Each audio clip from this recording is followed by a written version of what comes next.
The Khasi Hills Autonomous District Council today said that it will have to study thoroughly the demand for the removal of Lyngdoh Soyong by the Joint Action Committee. Speaking to the media, the executive member of KHADC Jambor War said he was not in favor for the removal of Lyngdoh Soyong without hearing both the plaintiff and the respondents. He also said,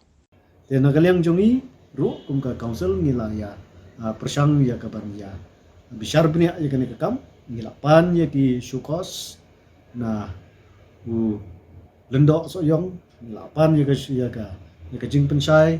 na u em jong ka hima jirang te kini kila nang ya submit ya kini ki jing pensai ki jongki bat ba ya kini ngidang bishar bat ba ngin sa simpade ya karai Tapi kalong kumne kalong ba kani ka jingman pen kan mau na kaliang jong ki JAC jong ka kun ki hajar jong ka ima Soyong kalong ka badai te ya kani ka jing pen kan mau jong ki na kaliang jong ni council menta ngala dang ai ya ka jing patha ya ka order ya ka office ng ba deputy secretary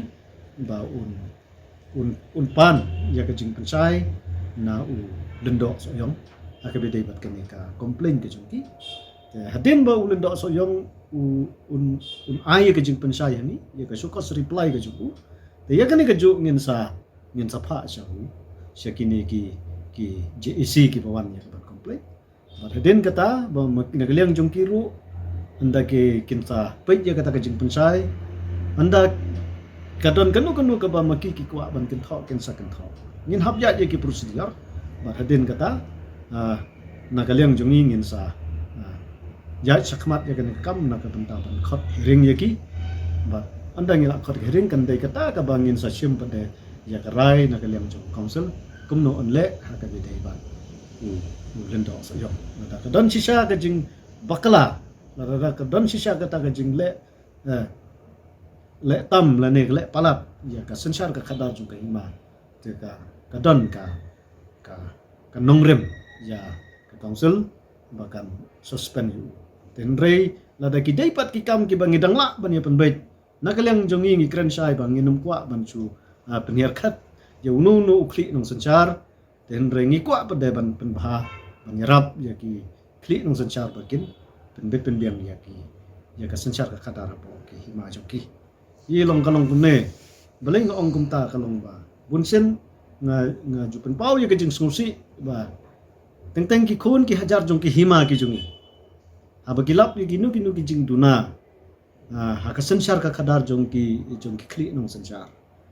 ki wan hangni ha ka jaka bakin wan ban pan ka jing yarap nangi ka council bangin yarap ban pen baitlam ya ka jing duna jong ki kli nong sensar jong ki inre directly ki juan hangne ban ong ba penhiar khat no bolele kumta te na ta kadaw senang ne sakmat nagaliang jungi ngi kwa baki kun ki hajar jong ki hima paper aba ki wan hangne ban ai ya ka complain halor ki jing duna jong ki kli nong senchar khadar ke jong ki kalong bakin pan jing yarap nangi ka council ba ngin yarap ban penbait lam ya ka senchar ka khadar apo ki hima khanang ba ngin yo ya ka senchar ka khadar ka ba klan ka ba bait ka ba khui apo ki hima ki jong ki ba apo ka kasih bat kumto kumbang ngala juong nagapor sa kapor ba kini baro kila asdang nadu kipor kiba la kamslam ba tu jirang ru ada pej ya kesensar khadar gini gisinong tu jirang ru yang skam katakan orang ba unum pun pasu yakin kima tenrei kata gede ka jing snow na kaliang jong jirang na kaliang jong hima jirang tenrei na kaliang jong ka council wat lada kala don kata ka jing ya IT kajing simti kumbaga pau kini kot kislah kan new trick umna approach na marjar kasan kumbaga ong dan reina kaliang jungi ngidang kwa ban penbait ya kana kakam te dei na kata kadaw ba kam dei kakam ka busuk ni namar ba kila don da kijing tho kijing tar den rei na kaliang jungi ngi ju kerpat ya ka JAC ba kan ya syak dei bam na kaliang jungi ngi syak liang no den rei ngi kwa ba ngin dayo ya ka jing besar ka basai bat ka jing hun lang na bro liang ki hima la hangnong inbu ya kanika hima no wa motumor la kadai bakan pun phai biang sa kasoyong la ne kadai ban sa ka jirang la ne kadai hakanu kanu kurukam ka ba kana kaliang jong ka council akan hab ban pik benia kamla ban rai kerki nomor kadai kam ka aslam